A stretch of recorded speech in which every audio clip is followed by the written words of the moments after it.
antifascisti! Siamo tutti antifascisti!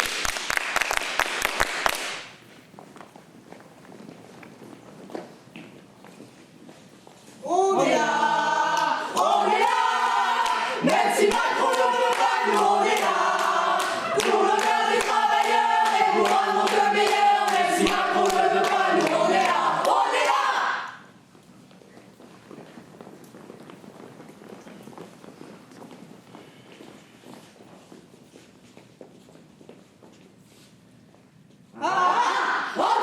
Anti-patriarcat! Anti-patriarcat! Anti-patriarcat!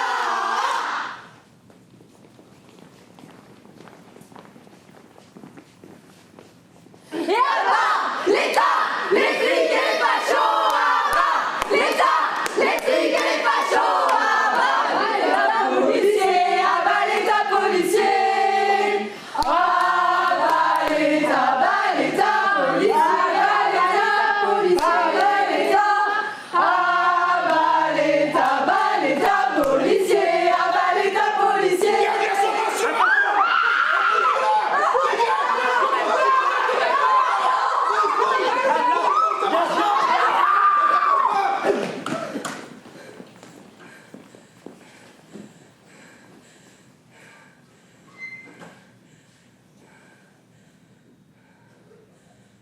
C'est fini.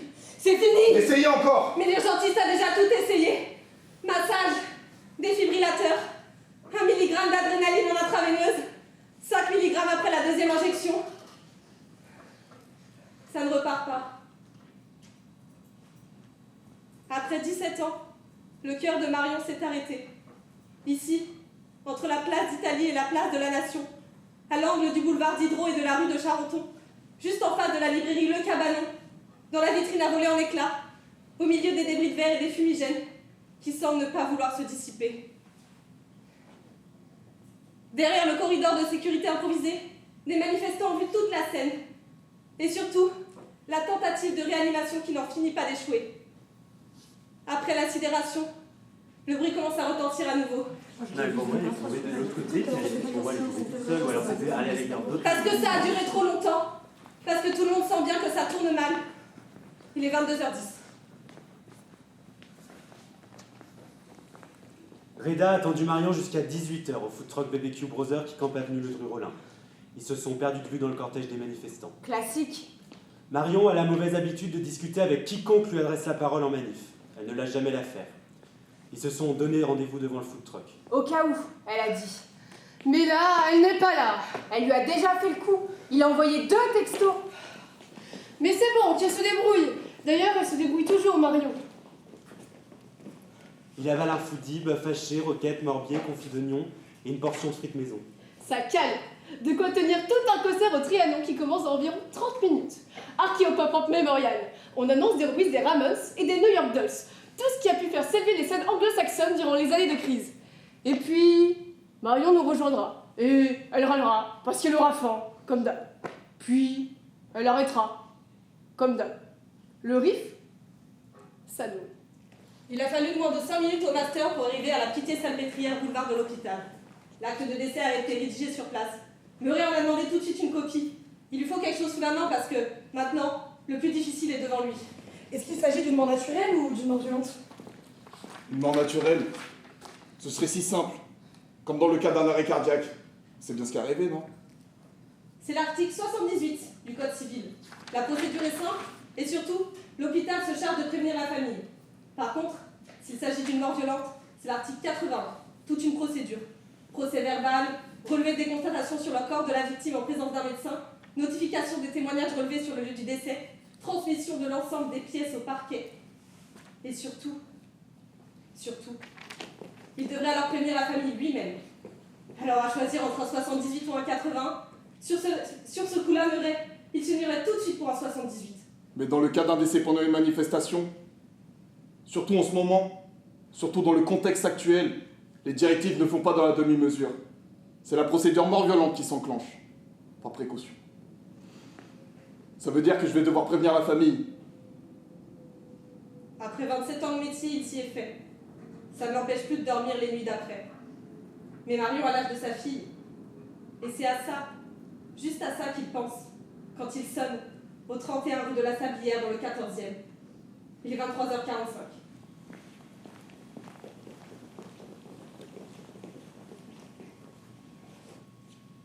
Lundi 25 avril, 21h50. Ouais, tu sais, je vais chez Paul et Marin ce soir. Mais bon, j'ai beaucoup hésité à y aller. Hein. Elle les adore, parce que ceux-là ont le don d'improviser chez eux des dîners tardifs. Parce qu'il n'y a jamais rien à manger de consistant chez eux. Et puis bon, j'ai trop la dalle.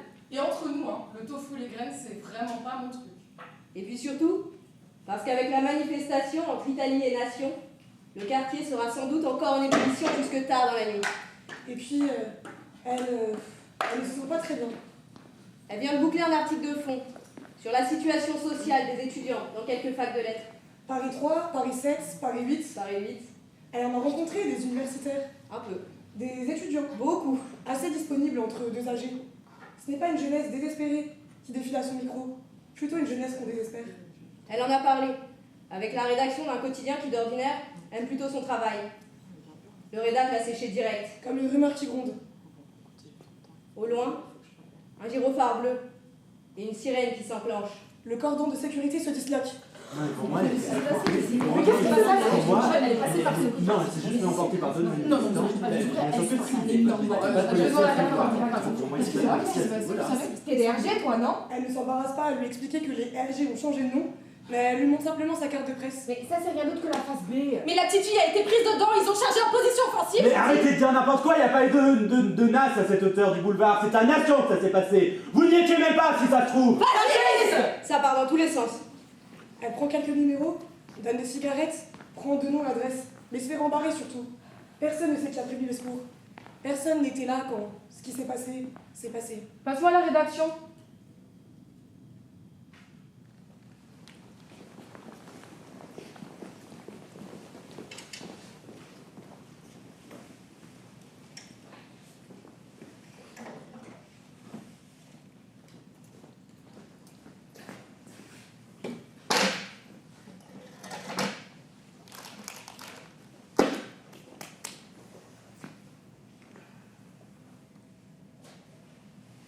Secrétaire général de la préfecture de Paris. C'est pas du tout ce que je voulais. Moi qui rêvais d'une carrière dans le Cantal ou le Puy-de-Dôme, je sais pas.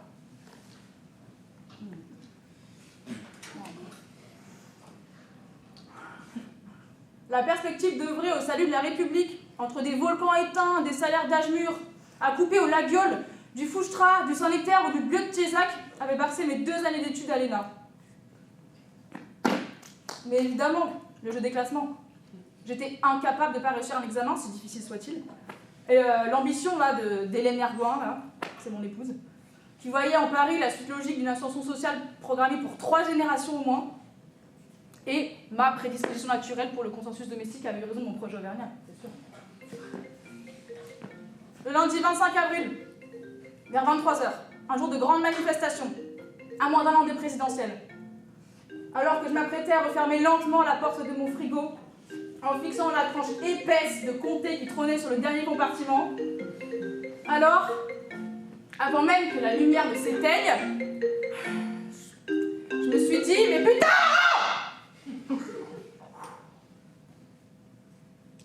Pourquoi j'ai été si faible si longtemps?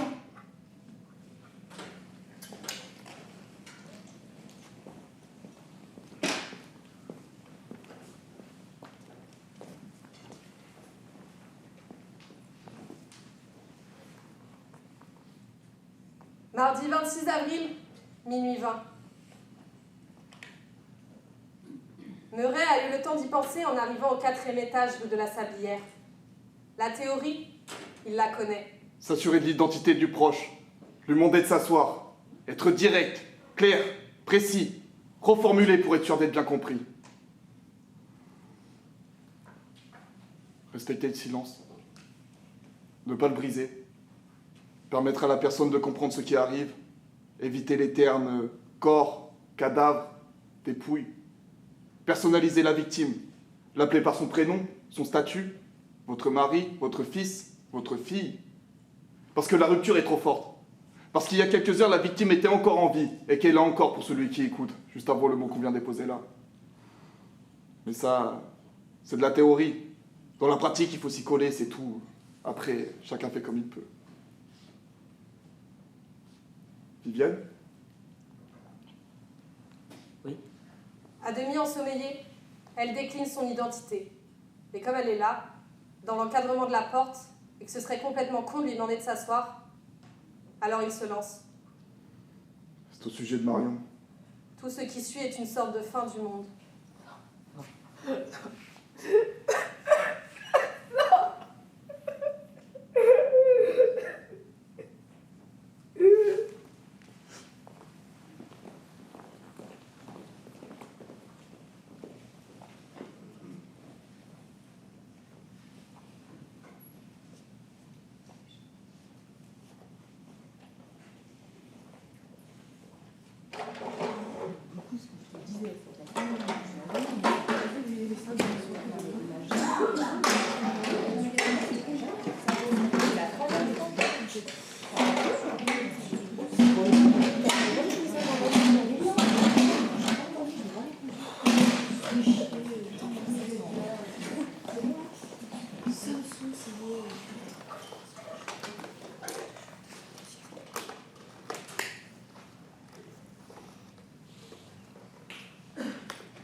Bon, le dossier du partenariat avec Janson de Sailly est presque bouclé. Mais à ce rythme-là, celui avec Sciences Po ne sera pas opérationnel pour la rentrée prochaine. Or, le lycée en a besoin pour endiguer la fuite scolaire vers le privé qui ne fait que s'aggraver année après année. Or, on le sait, le rectorat le sait, et surtout il nous le fait savoir.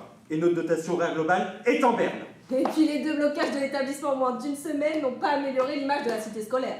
Entre les poubelles incendiées, les barrières de sécurité en vrac devant les 3 doubles portes à armature métallique de l'entrée principale, qui étaient diffusées en boucle sur presque toutes les chaînes d'infos.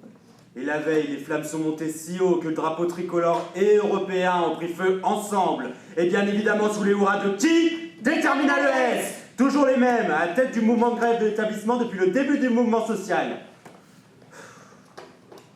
Lycée François Villon, bonjour. Oui.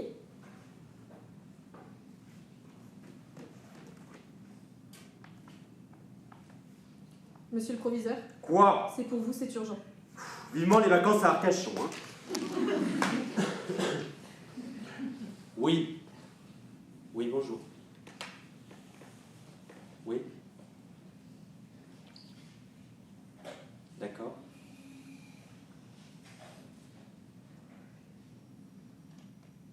D'accord. Merci, monsieur le recteur.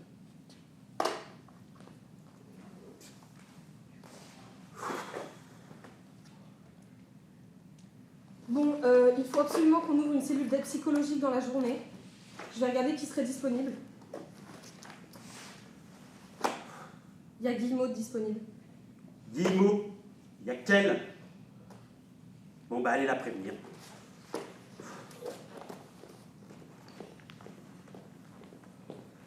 Bonjour, madame Guillemot. Bonjour. Excusez-moi de vous déranger. Voilà, on vient de recevoir un appel du rectorat. On a une tragique nouvelle à vous annoncer. Une de nos lycéennes est décédée dans la manifestation d'hier. Mais c'est terrible. Il faudrait donc ouvrir une cellule d'aide psychologique pour faire face à ce drame. Donc on a pensé à vous. Moi? Mais enfin, je veux dire, il y a personne d'autre que moi. Vous serez bien évidemment accompagné de monsieur le directeur. Très bien. Merci beaucoup. Bonne journée.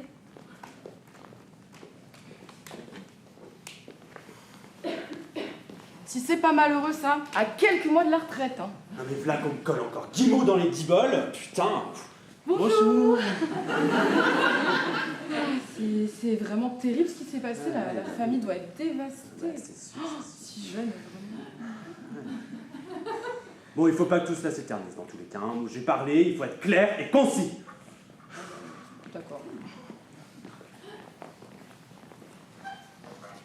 Monsieur le proviseur, Bonjour. madame Guillemot. Bonjour. Allez, on se lève. Asseyez-vous. Bon, nous avons quelque chose à vous annoncer. Votre camarade Marion est décédée dans la soirée d'hier. Nous n'avons pas plus d'informations. Il va falloir être fort et faire front ensemble dans ce moment douloureux. Et comment? Il a un arrêt cardiaque pour autant que je sache. Et c'est tout ce qu'on sait. On peut prévenir les autres? Quels autres? Les associations. Allez-y, mais je ne veux rien sur les réseaux sociaux, hein!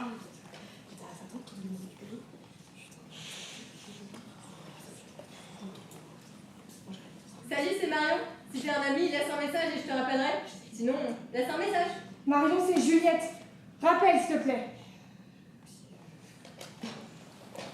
Marion? Marion, mais putain! On était en manif encore il y a 3 jours. Une immense mobilisation.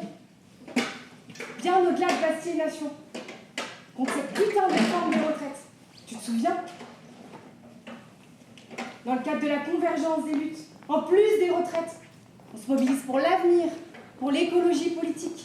Et en mémoire de Rémi Fraisse, nous faisons bouger tout Paris avec la chorale à manif.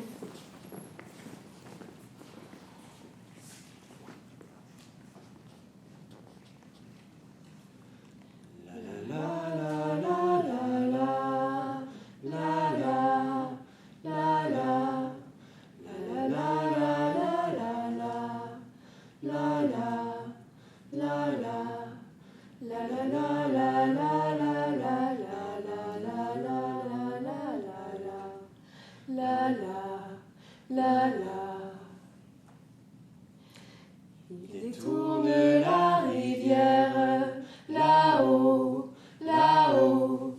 Il se moque de nos misères, là-haut, là-haut. Si la soif nous affaiblit et si nos sources sont taries, tous nos troupeaux vont périr l'un après l'autre, là-haut, là-haut. Il faut sortir nos fusils, là-haut, là-haut. Il faut lutter pour nos vies, mais d'abord il nous faut parler à ces gringos tantôt. Nos terres sont les plus fertiles, c'est l'eau, c'est l'eau. Et nous vivions si tranquilles de nos travaux. Quand nous montions dans nos barques, lorsque nous pêchions dans le lac, heureux, heureuse. Ils veulent construire un barrage là-haut, là-haut. C'est la vallée qu'ils saccagent là-haut, là-haut. Ils inonderont nos villages et ils nous mettront dans des cages là-haut, comme des corbeaux. Nous devons les empêcher là-haut, là-haut, de détruire nos foyers, si beaux, si beaux. Tous les adultes vont s'armer, tous les enfants vont les aider. Il faut de l'eau, de l'eau. Ils nous montrent des contrats, c'est tout, qui leur donnent tous les droits sur nous, sur nous. Ils veulent nous rayer du temps et puis du monde des vivants pour de l'argent, l'argent. Que ferions-nous dans leur ville, tombeau, tombeau, comme des tigres qu'on exile aux eaux. C'est pourquoi jusqu'au dernier nous lutterons pour exister, pour l'eau, pour l'eau, de l'eau, de l'eau, de l'eau, de l'eau. La place de la République est noire de monde. C'est le second rassemblement qui a lieu à cet endroit depuis le début du mouvement. Il y a bien plus de monde que la fois précédente. 30 000, peut-être 40 000 personnes. Lycéens, étudiants, salariés. Pas mal d'élèves du lycée François Avillon se sont joints au rassemblement. Presque toutes les terminales du lycée. Reda, Marion et moi, et d'autres élèves de terminale ES2, nous nous approchons du monument qui trône à la gloire de la République parce qu'il semble s'y passer quelque chose. Plusieurs jeunes ont entrepris d'escalader les 3 statues du piédestal. L'allégorie de la liberté est atteinte là, sous les feux de la foule. Au moment où l'adolescent enflamme une torche sommaire et la rapproche du flambeau de la sculpture. Des détonations se font entendre. La fumée envahit l'espace et les yeux se mettent à couler presque immédiatement. Mouvement de foule, ça court dans tous les sens. Marion saisit la main de Reda. Elle l'embarque par la rue du Temple, puis à droite, rue Notre-Dame de Nazareth, et encore à droite, sous le passage des ponts aux Biches. avalent les escaliers qui mènent vers la rue Meslay, et là, en haut des escaliers, à bout de souffle, Marion plaque Reda contre le mur. Elle reprend son souffle, 2, peut-être 3 respirations, et elle l'embrasse, là. Et c'est court et salé, parce que la sueur coule jusqu'à sous leurs lèvres après cette course folle. Elle reprend doucement appui sur les épaules de Reda collées au mur. On voit l'ourson rouge, souriant, qui est tagué au-dessus de l'épaule gauche de Reda. Elle éclate de rire, le prend par la main et l'emmène dans la rue Mesley. Vers où? Elle sait pas. Et d'ailleurs, elle s'en fout.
Mardi 26 avril, 11h. Viviane est entrée dans la chambre de sa fille. C'est un chaos généralisé. Reda s'est réveillé vers 11h10. Il a séché la compote Géo. C'est la photo de Marion qui s'affiche sur son écran, reproduite aussi loin qu'il fait défiler les stories. Comme si tout son feed Insta, tous ses abonnements, avaient repartagé la même publication. Sur l'écran, RIP! éteins meurtrier! Tir tendu! une charge de CRS qui aurait mal tourné. Blessure par balle. Grenade de désencerclement.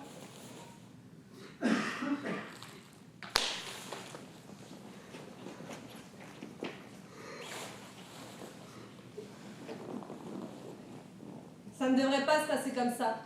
Normalement, elle devrait s'asseoir sur le lit qui serait fait, après avoir saisi la petite boîte à souvenirs, soigneusement rangée sous le lit ou dans le bas de l'armoire, dans laquelle il y aurait un journal intime, la couverture un peu kitsch, quelques photos de nous deux, qui sait, une pince à cheveux Barbie, un collier de perles cassé et quelques cailloux blancs.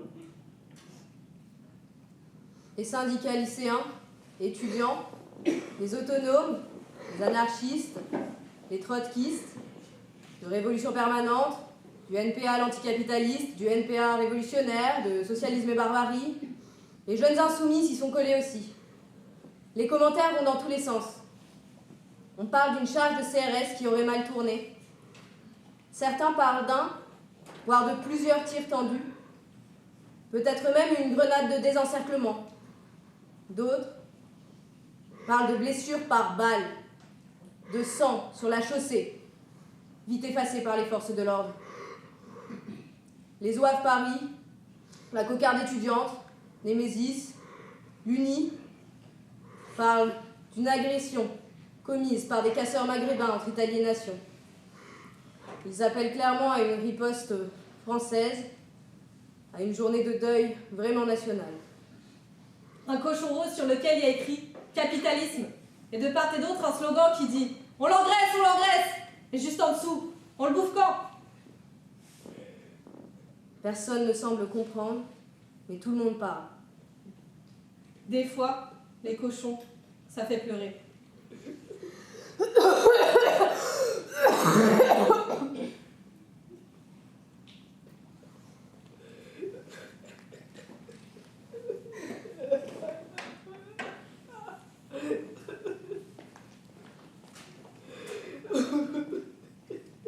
Maman, il est en train de se passer quelque chose de grave ici. Je sais pas si tu l'entends, mais je vais pas rentrer à la maison ce soir. Ni tous les autres soirs d'ailleurs. Et je sais que ça va paraître con à dire, mais j'ai pas rangé ma chambre. Et je sais pas pourquoi, mais là, devant la mort, je me pose cette question. Quand je serai partie, est-ce que tu vas la redécorer ou la garder comme ça? Je sais pas ce qu'on fait des objets qui nous appartiennent pas. Encore moins de ceux des défunts. Je m'en veux de pas avoir rangé cette chambre. Je sais que tu vas être triste et que tout va te rappeler à moi des vêtements imbibés de mon parfum à la peluche que j'ai depuis mes 6 ans. Mais il y a une autre chose dont j'ai envie de te parler. Dans cette chambre, il y a nos souvenirs. Les miens comme les tiens. Et sur une étagère, il te reste les objets que je te confectionnais enfant. Il reste les coquillages sur lesquels j'avais écrit « Je t'aime ». Qu'est-ce qu'elle va devenir cette pièce? J'ai pas envie qu'elle devienne un sanctuaire, un lieu de recueil, une pièce à éviter où on n'a pas envie d'aller, un endroit où la tristesse s'abat sur chaque personne qui rentre. Alors laisse mes affaires comme elles sont et pars du principe que je vais rentrer, comme quand je partais en voyage. N'attends juste pas de nouvelles. Mes carnets remplis d'écriture, mes bouquins jamais terminés, mes figurines miniatures. Et tout ce que j'ai voulu entamer. Si moi je suis plus là, mes affaires elles vivent pour moi. Maman, il se passe rien de grave ici. Je sais pas si tu l'entends, mais je t'aime.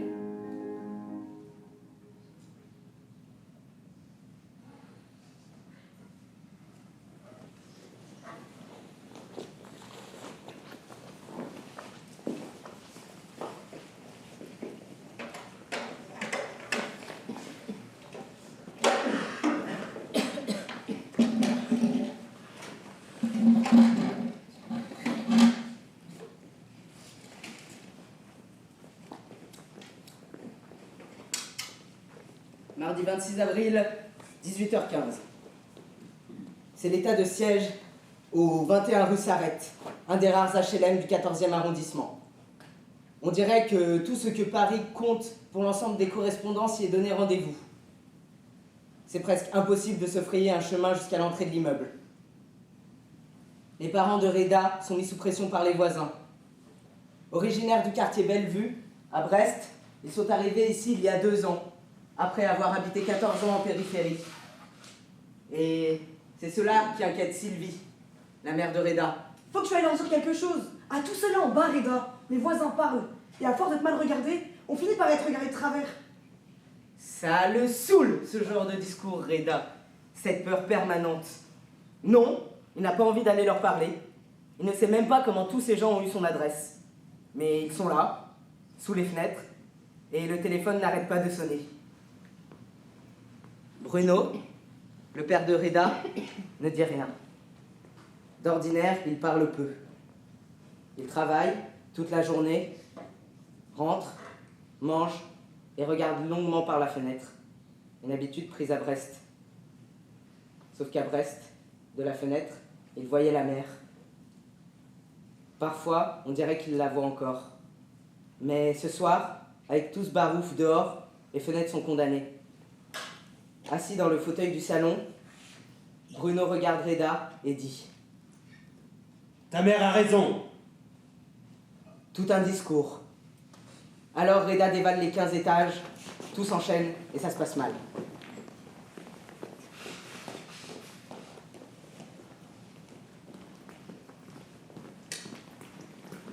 Mardi 26 avril, 18h20. Le nom de l'événement a été publié à la dernière minute sur les réseaux sociaux. Il est à peine coulé. Rallumer tous les soleils. Erwan n'a pas besoin d'interroger la DCRI pour savoir que le code est une citation de Jaurès. Le problème, c'est de définir le lieu précis de rendez-vous que cela recouvre. Or, il y a 4 possibilités. Soit rue Montmartre, dans le 2e, là où Jaurès a été assassiné, soit le Panthéon où il repose, dans le 7e, soit la station de métro qui porte son nom, dans le 19e, soit l'Assemblée nationale où il a siégé, dans le 12e. Ce n'est pas la première fois depuis le début du mouvement que les lycéens utilisent ce type de procédé à choix multiples. Certes, ça disperse les troupes en différents lieux, mais l'effet de surprise est garanti. Ergon pense que la station de Jean Jaurès est la meilleure possibilité. Les lycéens tentent sans doute un effet de surprise en faisant démarrer la manifestation à l'exact opposé du lieu où Marion est décédée. Et puis, dans le 19e, il y a les nouveaux bureaux du ministère de la Justice.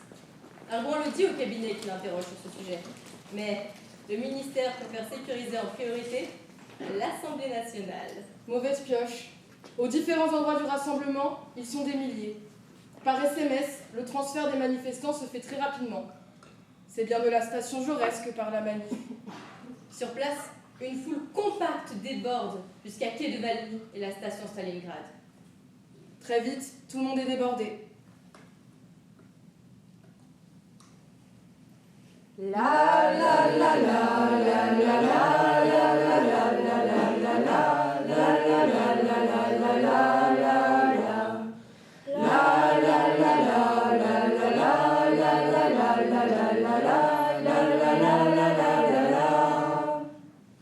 Ils ont construit des prisons, des centres de rétention pour y enfermer les sans-papiers.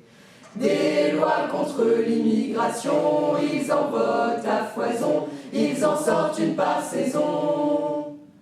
J'ai vu des contrôles abusifs, des reconduites à la frontière, un étau administratif aux ordres de leur ministère. Non, non, non, non, ne me demandez pas de cautionner ces lois de l'État. Non, ne me demandez pas de cautionner cette politique-là. Tout près de nous, juste à côté, la force est déployée pour traquer, menotter, expulser des dissidents politiques, des minorités ethniques, réfugiés économiques.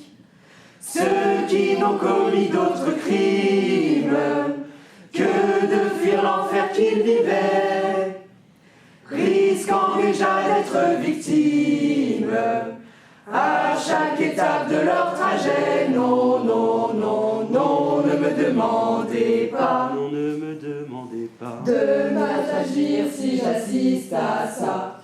Non, ne me demandez pas. Non, ne me demandez pas De mal agir si j'assiste à ça. Non, ne me demandez pas. De mal agir si j'assiste à ça.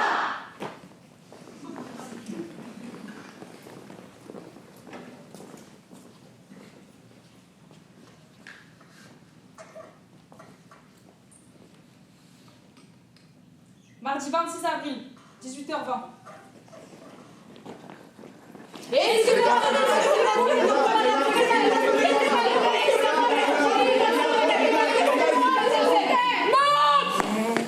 Reda n'hésite pas et il enfourche l'arrière de la selle du scooter. Le scooter démarre en tromble et laisse en plan la mêlée de journalistes qui faisaient le siège devant l'immeuble. Et notamment le journaliste à qui Reda vient d'exploser le réflexe numérique contre la porte de l'entrée. Le type venait de prendre en rafale son père en haut de d'une fenêtre de sa 3e. Reda ne sait pas qui pilote le bureau. Il n'a pas reconnu la voix. Il ne sait pas non plus où il va, arrimé à l'arrière de l'engin. Ce qu'il sent par contre, c'est l'air qui glisse sur ses joues et ses avant-bras, agrippé à l'arceau. Le scooter s'arrête devant le Dido Café, au croisement d'Hydro-Charenton, à quelques mètres du terre-plein, là où Marion s'est effondrée 24 heures plus tôt. Entre.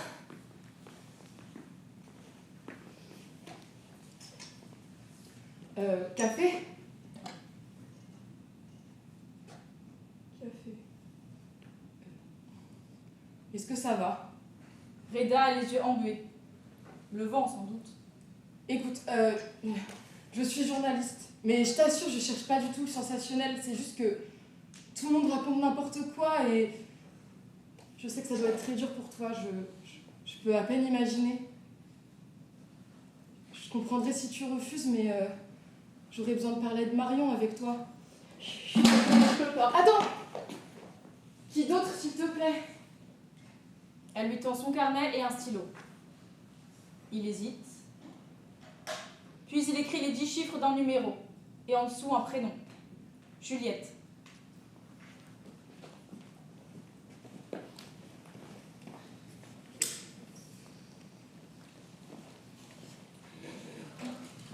Merci à tous d'être réunis ce soir pour l'hommage à Marion. En son honneur, j'ai écrit quelque chose et j'aimerais vous le partager.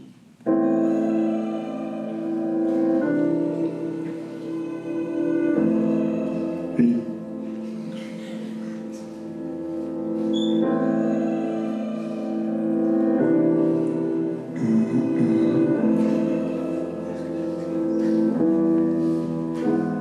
C'était censé être joyeux. J'étais en bulle et en manif et puis je voyais tes yeux soyeux. Ça fait pleurer tes aïeux, Marion. J'aurais aimé avant que tu partes, que tu me dises un prix adieu. Mais pourquoi ça, pourquoi c'est toi, pourquoi pas moi, pourquoi pas lui, pourquoi pas vous, pourquoi ça tire, pourquoi ça boum, pourquoi la vie. Trop de questions en suspens. Ce qu'on dirait peut-être que si les politiques auraient suspendre. T'aurais pu être aviatrice, ou peut-être bien actrice. Je crois que depuis t'es parti, oui, les larmes jaillissent. Je suis venu t'appeler, mais t'as pas répondu. Non, non. Ta mère en larmes elle est fondue. C'est si brutal, c'est trop dur. Depuis ça j'ai trop bu. Putain faudrait trop que tu reviennes. T'aurais pu éveiller dessus, longues oreilles et crochues. Putain faudrait trop que tu reviennes. La mort c'est si définitif. Si tu l'attrapes c'est fini. Fils en manif, son corps a fini ici. On dit marcher c'est illicite. Pourquoi cette bénéficie d'agir contre pas non ici. Putain, on l'époque des cache-cache à chaque vache. Ça va laisser CRS et ça se clash. Dans l'époque des cache-cache à chaque vache. Ça va laisser CRS, ça se cache, let's go.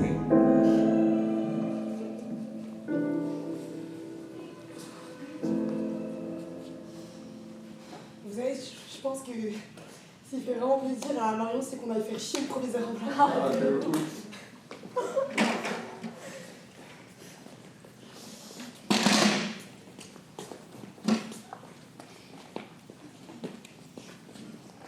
Bon, et maintenant on fait quoi? Une chienne vient d'être fixée entre la poignée de la porte et le porte-manteau fixé au mur. Votre bureau est officiellement occupé.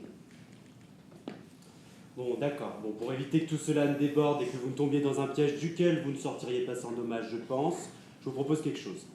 Je ne préviens pas la préfecture. En revanche, demain, dès l'ouverture, j'appelle le rectorat et je vous transmets vos revendications. Ça vous va? Et maintenant, on fait quoi? Je sais pas, vous pourrez commander à manger, non? Vous voulez quoi? Un menu maxi best-of pour tous, ouais. C'est plaisir qui fait, on s'en fout. Bon, écoutez, on n'est pas là pour un repas gastro, je sais pas si vous l'avez remarqué, donc commandez ce que vous voulez.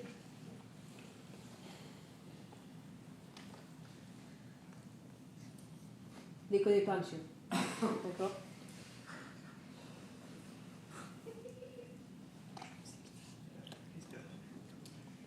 Oui, bonsoir, oui, comme tous les mardis, mais fois 11.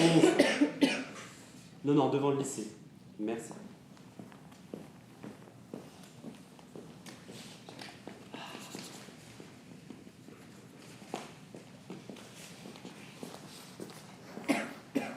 Ah, ça pue ça bien. Oh. Ça, ce sont des huîtres. Hein? Wow. Non mais c'est un couteau à huîtres. Hein. Non mais la culture ostréicole est trop peu connue et pourtant si importante, aussi bien au niveau local que pour nos papilles. Les ports ostréicoles sont nombreux, vous savez, pour n'en citer que quelques-uns, je retiendrai Gujan, la Rabotière, Piraillan, les Jaquets. Mais vous savez aussi que l'huître portugaise a relayé la gravette qui était en voie d'extinction dans le bassin, elle-même relayée un peu plus tard par une huître japonaise. C'était effectivement une huître japonaise, dans une sorte d'international ostréicole. Vous savez aussi que l'huître est hermaphrodite, effectivement. Elle change de sexe après chaque saison ou après chaque émission de semences. comme une sorte de pied de nez au conformisme de la petite bourgeoisie des crustacés. Le collectage, l'alignement des cabanes colorées, les allées venues incessantes des plates sur les eaux des parcs à huîtres.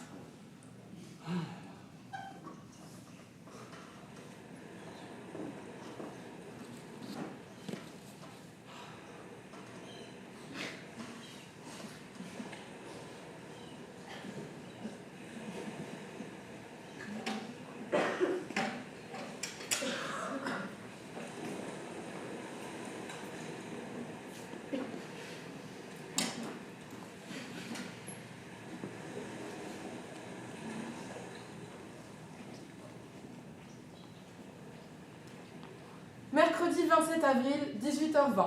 Ergoin a été convoqué par le ministre, qui a convoqué le préfet, qui a convoqué le chef de cabinet, qui a convoqué Ergoin. Classique.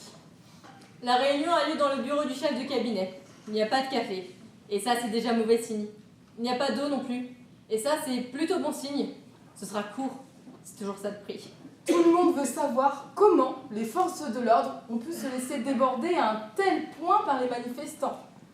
On parle déjà de plusieurs centaines de milliers d'euros devant les nouveaux bâtiments du ministère de la Justice. Le citoyen, ce sont avant tout un contribuable et à quelques semaines d'échéances électorales importantes. Ça incite à chier dans les urnes. Vous avez des explications, Erwan? Il sait, Ergoin, qu'il est inutile de rappeler les recommandations qu'il avait faites, qu'il avait bien pressenti que la manifestation partirait vers les nouveaux bâtiments du ministère de la Justice. Se serait rappelé qu'il avait raison. Et qu'en ne le suivant pas, là, juste en face de lui, sa hiérarchie a eu tort. Il connaît ce genre de feu croisé. Il l'a déjà subi maintes et maintes fois. D'habitude, il s'en accommode. Fait signe de prendre des notes, acquiesce, s'excuse, tout ça. Mais là, il écoute d'une oreille de plus en plus distraite. Il se sent glisser, a des sensations étranges. Les voix lui paraissent de plus en plus lointaines et se déforment comme dans un rêve. La luminosité de la pièce devient un peu verte. Des cordes énormes de salaire commencent à pousser sur le crâne du ministre, qui frappe le sol violemment dans son pied gauche, transformé en sabot. Le chef de cabinet ne parle plus, mais fait tenter, par un coup, une cloche énorme allongée à ses narines, qui s'allonge. Monsieur répond vers le sol. Ergon pousse un énorme meuglement et fait une chose qu'il n'a jamais osé faire avant devant quiconque. Il danse.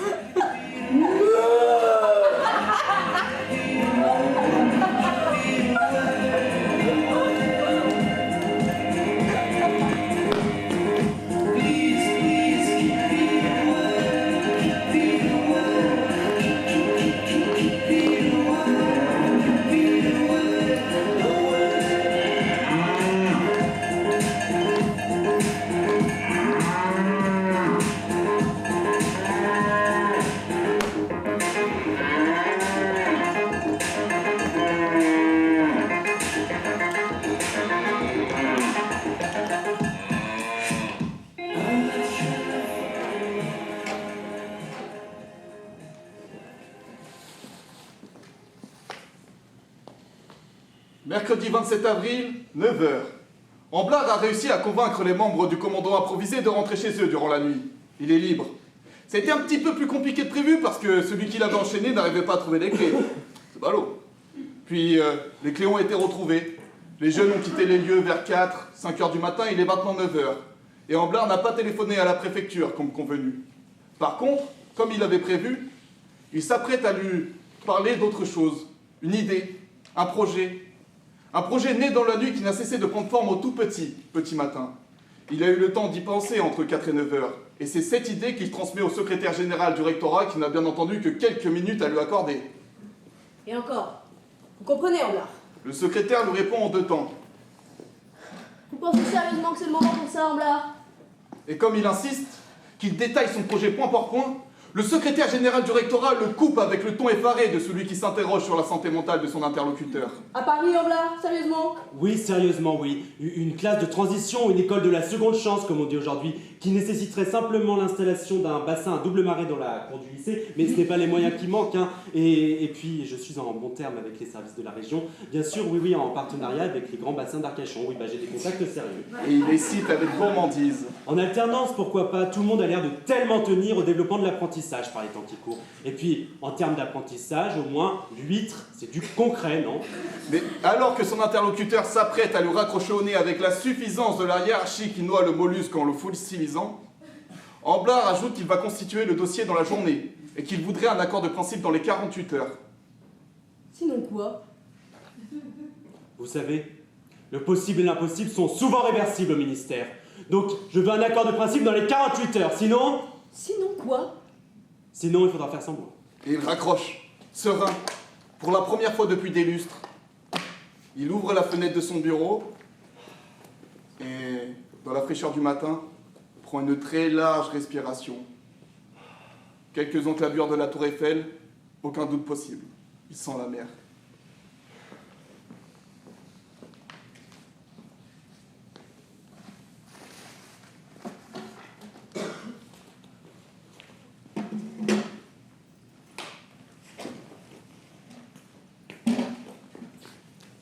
Mercredi 27 avril, 14h pile, tapante.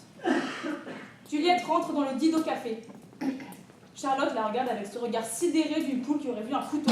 Mais vous avez pas honte? Je sais pas, excusez-moi, je suis un peu surprise. Bah oui, elle doit être honnête avec elle-même, Charlotte. Je voudrais faire un portrait de Marion au plus près de la vérité. La vérité? Et c'est quoi pour vous la vérité? Je sais pas ce que vous souhaiteriez en dire, par exemple. La vérité, c'est que les médias défendent toujours ce qu'il se passe. Et c'est pas pour déplaire à l'extrême droite. La vérité, c'est que...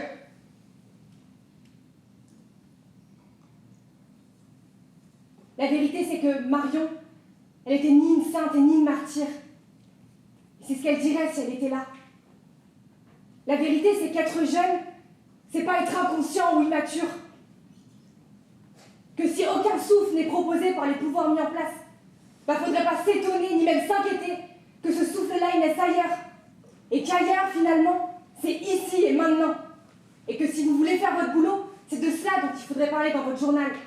Un portrait de vie, et pas une chronique nécrologique de merde.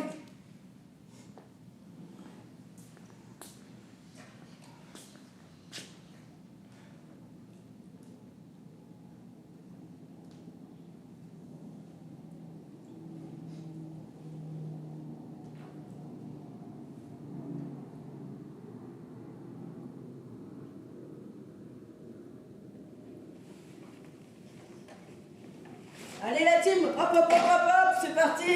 Atelier pancarte.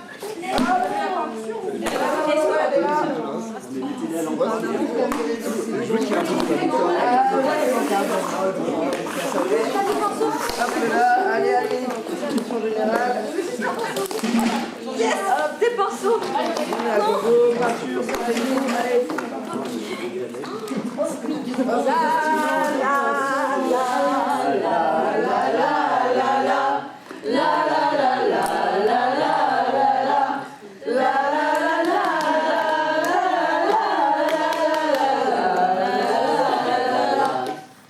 Du temps où je n'étais qu'un gosse, mon grand-père me disait souvent, assis à l'ombre de son porche, en regardant passer le vent, petit, vois-tu ce pieu de bois auquel nous sommes tous enchaînés?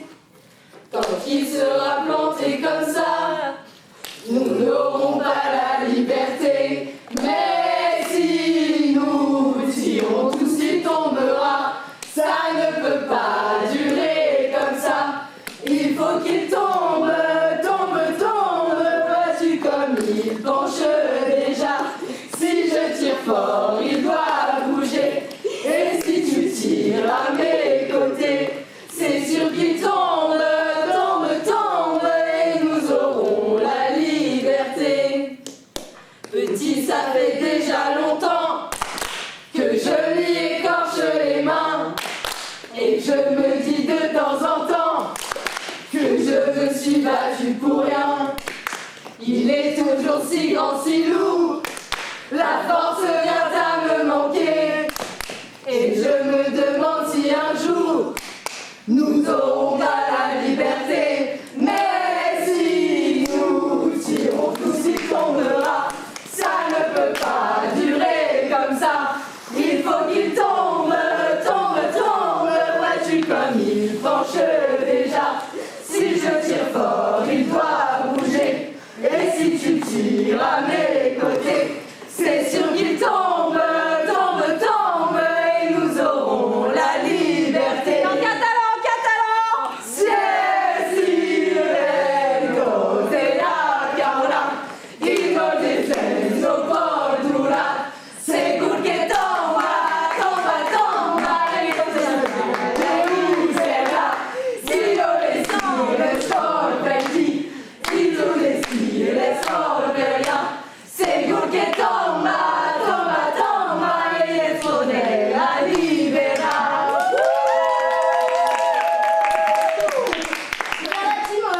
Ça va en nager? Ouais. Let's go. Tu l'avais quand t'es entré, Loulou? Alors, tu fais le speech de départ?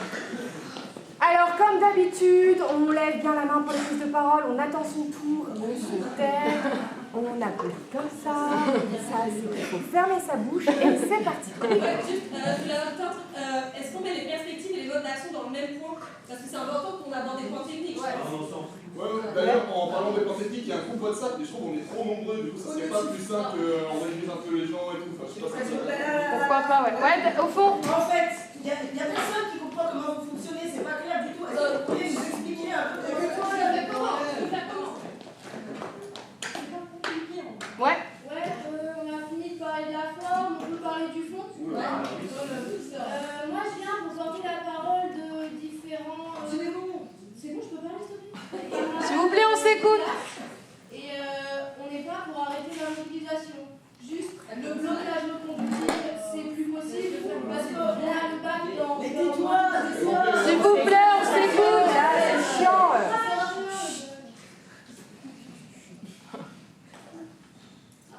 Moi, je voulais juste rajouter que perso, le bac, c'est pas ça, je trouve, le plus important. Mais si on veut mobiliser les gens au lycée, il faut être présent au lycée. Et les blocages, ça fait que freiner ça, du coup, c'est logique. Merci pour le Ouais. Et puis, il ne faut pas oublier, on ne part pas de rien, en fait. On a déjà un relais médiatique. C'est pas une date de fin de mobilisation, là. C'est la première date. Vous y allez, c'est même pas vrai. Alors oui, on va essayer d'utiliser des modes d'action pacifiques. On est même allé jusqu'au bureau du proviseur. Il nous a dit que de la merde, ça sert à rien. Du coup, ce qu'on propose, c'est qu'on utilise des modes d'action très forts et en puissance, d'accord? Ok, s'il vous plaît. Ouais. Moi, je voulais rajouter que le mouvement des travailleurs, c'est un moyen de faire bouger le gouvernement sur tous les points. Il faut rappeler que les lycéens et les lycéennes sont avec les travailleurs et les travailleuses.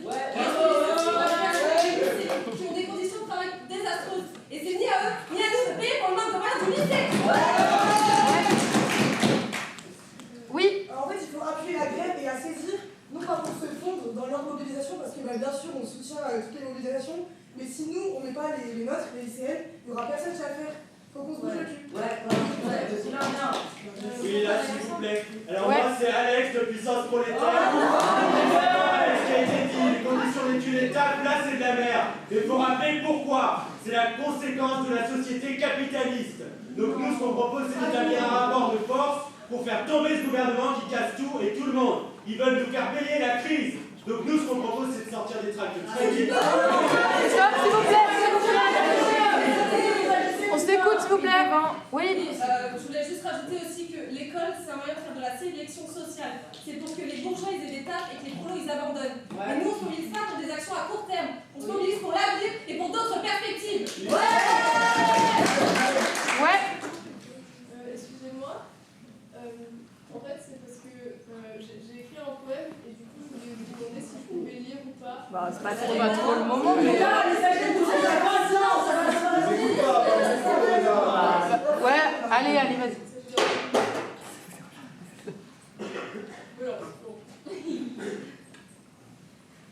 Paralysé par une énergie, prise dans un engrenage que l'on nomme la vie. Le cœur stabilisé, les pensées ennuyées, fixées sur les heures qui s'écoulent, les rêves s'éloignent et nous sourient. Mais Que nous vaut ce sourire?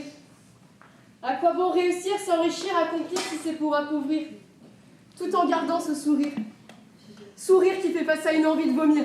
Vomir de l'inhumain dans l'humain. Vomir face à Gaza, le Congo, le Soudan. On n'aurait pas assez de mains. La haine qui saigne. Intoxiqués dans un monde qui ne nous ressemble pas. On aimerait voir nos sourires se figer. Moi, j'espère juste figer cet espoir. Vouloir s'asseoir en haut et regarder le monde sans bouger, sans prendre parti, une pause de vie. Rêvant d'être rivé sur un simple ciel étoilé, se sentir comme détaché de l'activité du monde, sensation de planer au-dessus de toutes ces ondes, l'âme dansante sur un piano triste au chant aigu, le sourire ému, c'est la capture d'un moment d'oubli ou d'infini. Ouais,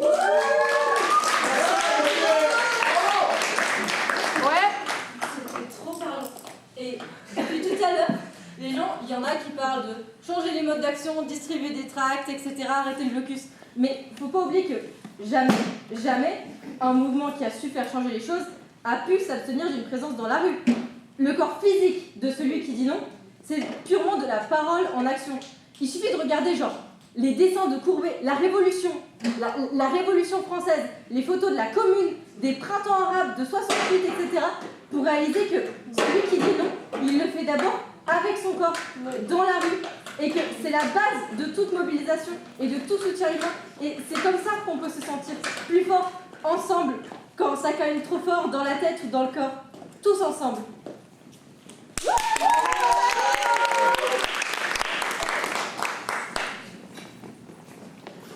Ils nous répètent toujours que nous sommes l'avenir, mais ils nous écoutent jamais.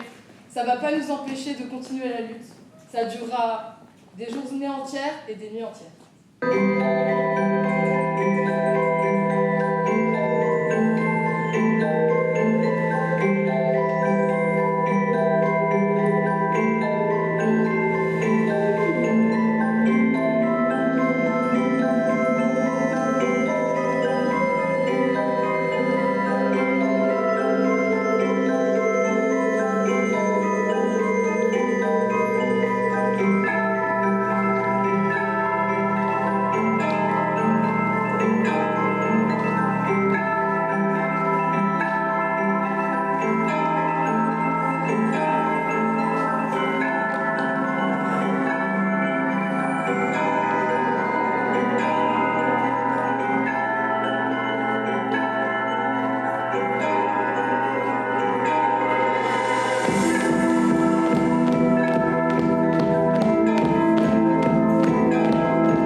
Jeudi 28 avril, 14h.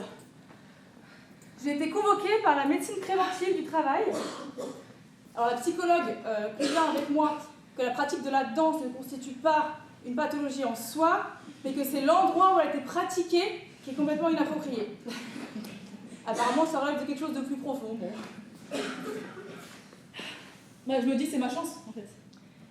Après un échange cordial, durant lequel il distille juste ce qu'il faut, la psychologue du ministère note dans son rapport que le haut fonctionnaire est à la lisière du burn-out et que les récentes années passées sous pression dans la capitale ne sont sûrement pas étrangères au récent incident d'Orsay. L'argument devait être précis afin de distiller l'audit de son mesure sans pour autant remettre en ses compétences à gérer ce type de fonction. Le rapport arriva au ministère de l'Intérieur où le chef de cabinet avait visiblement gardé un très mauvais souvenir de la séquence chorégraphiée. Ce qui fait que se rajoutait au massacre de la casse au ministère de la Justice. Le verdict ne fait pas attendre. Mutation disciplinaire avec effet immédiat. Même si les termes ne sont pas évoqués, on parle de mise au vert à demi-mot. Destination Amblère, sous-préfecture du Puy-de-Dôme. Délai sous 48 heures.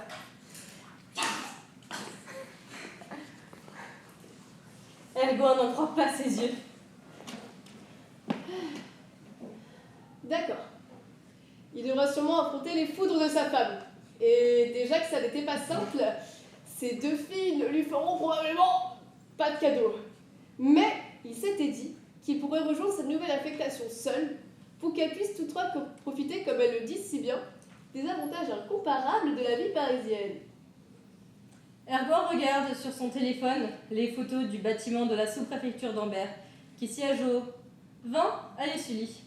Quelle belle adresse, se dit-il. Un bâtiment très 3e République, dont la façade bien à l'ombre jouxte un petit bar tabac-presse, devant lesquels sont alignés les encarts des journaux, la montagne, le semeur agricole, ou encore l'auvergnat. Il est heureux, Ergoin. Et comme il est seul dans son bureau, il peut se permettre de l'exprimer.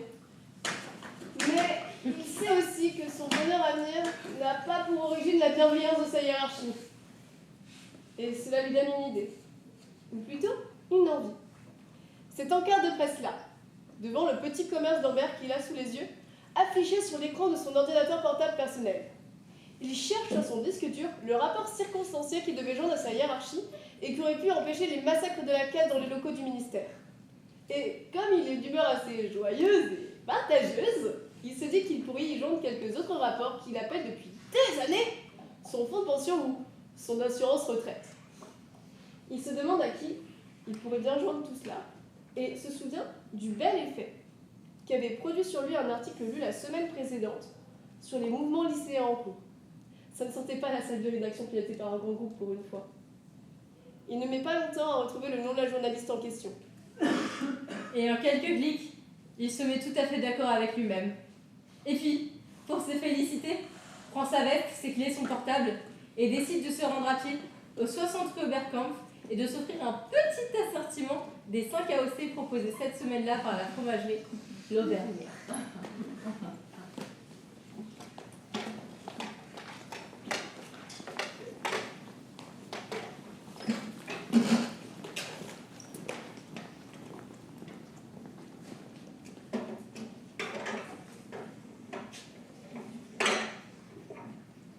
Jeudi 28 avril, 17h10.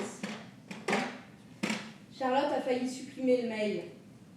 Mais c'est le titre de l'objet qui a sauvé le courriel de la poubelle virtuelle.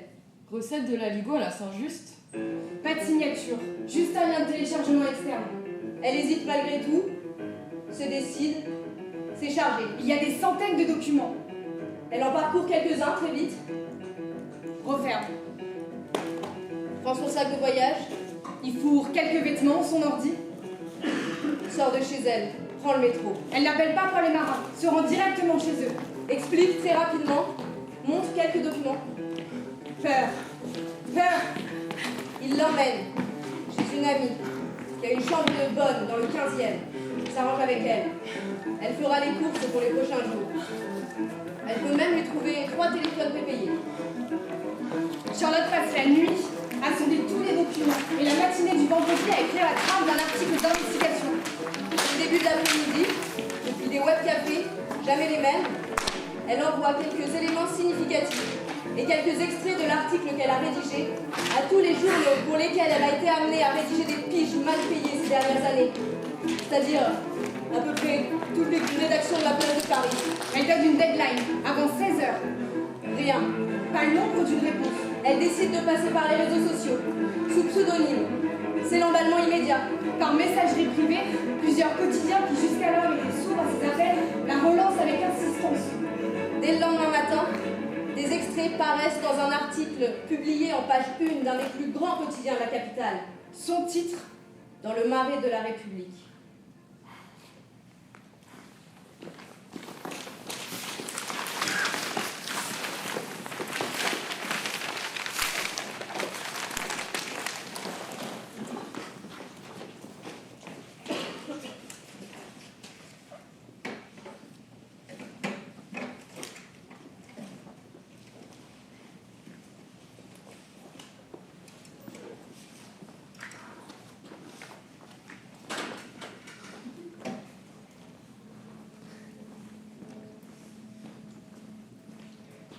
Samedi 30 avril, 17h.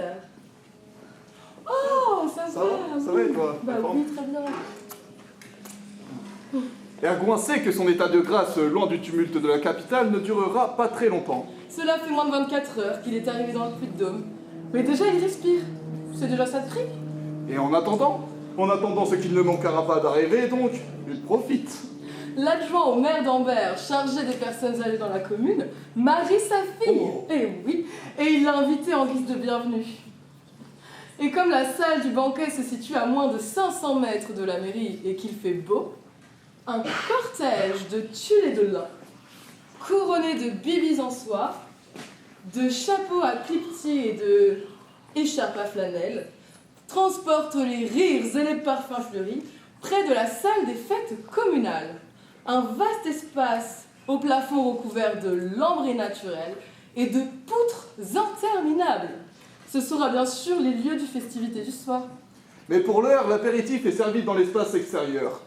On lui présente l'opticien, le pharmacien, le maire, l'adjoint au maire et le curé.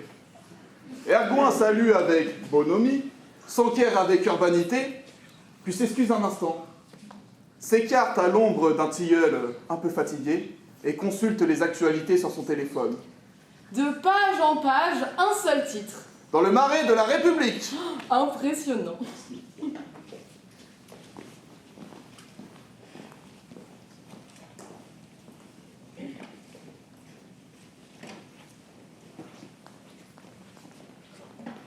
Marion est avec Reda dans sa chambre. Ils ont décidé de se poser entre la visite des 3 lycées bloqués, le matin même, et la manif de fin d'après-midi. Reda est allée chercher du coca dans la chambre. Son blouson est posé là, sur le sol. De l'intérieur de son blouson dépasse le carnet noir. Tout le monde le sait. Chaque fois qu'il a un moment pour lui, parfois même en pleine AG, Reda sort son petit carnet, griffonne quelques mots. Mais à peine quelqu'un en parcourt des yeux le contenu, et le carnet se referme et disparaît dans sa poche intérieure. Son carnet dépasse de la poche intérieure, et c'est plus fort qu'elle. Non, donne! Juste le titre, s'il te plaît. Mais y a pas de titre. Les premiers mots d'un poème alors. Et après je le repose là où je l'ai trouvé. Tu me promets? Oui. Plaine maritime. Mais qu'est-ce que vous avez tous avec la mer en ce moment? Elle lui raconte le délire de sa mère avec l'océan.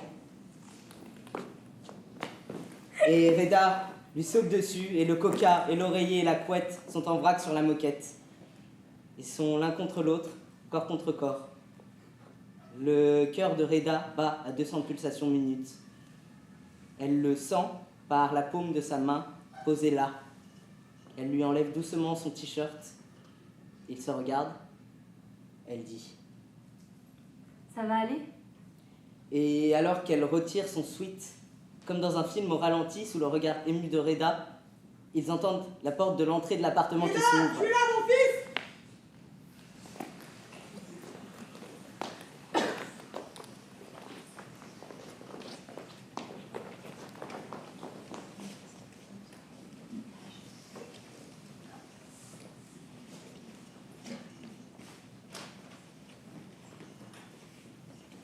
Jeudi 28 avril, 17h30.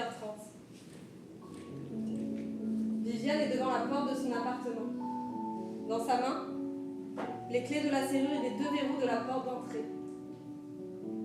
Sur tout le trajet depuis la station Alésia, lui reviennent les images et les mots d'une des dernières conversations avec Marie.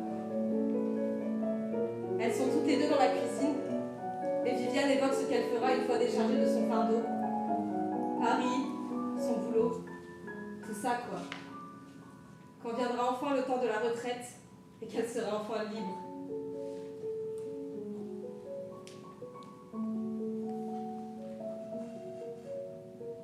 Et moi, j'en fais partie.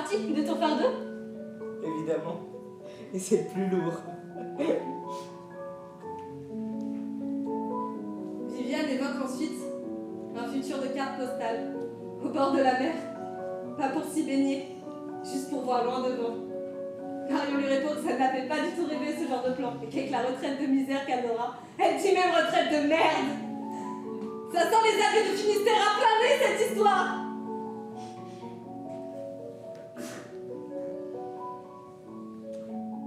Mais comme c'est le rêve de sa mère, et qu'elle en fait bien heureusement pas partie, alors, va pour l'océan. Elle trouvera bien un parapluie et un imperméable pour venir la voir sous un ciel gris chargé de flotte.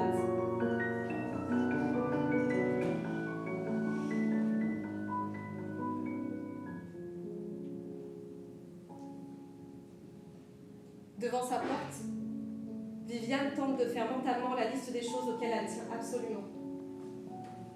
À peu près rien. Elle referme la porte, dévale les escaliers, glisse ses clés dans la boîte aux lettres du gardien et met moins de 15 minutes pour se rendre à la gare Montparnasse.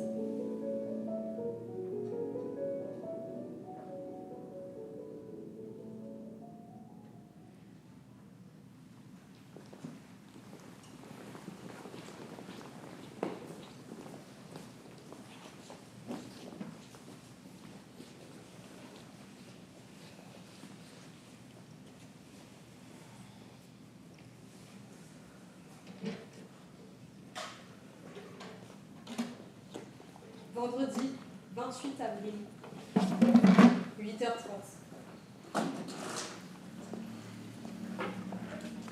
À peine descendue du train, Viviane s'est rendue directement sur le port. C'est marée haute et les bateaux vont se lancer le long des parcs. Celui sur lequel ont embarqué une dizaine de personnes est peint de couleurs vives. Elle est bien belle, votre plate. C'est pas une plate, c'est une pinasse, ma petite dame.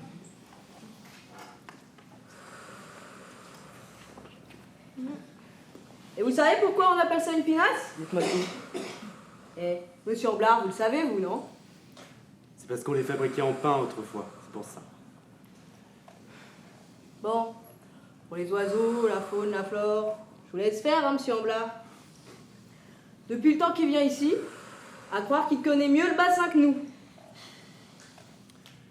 T'as bien fait d'être marin, hein, parce que tu parles beaucoup trop pour un ostréiculteur. Et je suis ostréiculteur. Raison de plus. Excusez-moi. Oui. On se connaît? Non, je crois pas. Tant pour moi. Sur l'île, il prend plaisir à détailler la faune sauvage. Il lui prête même ses jumelles pour observer la bergeronnette printanière, le hibou des marais, ou encore le faucon pèlerin, tiens, juste là. Et dans la douceur de l'été, et les odeurs crues de la marée déjà descendante, tout le monde semble éreinté. Et les regards isolés, perdus au ras des flots, se croisent, rarement par accident.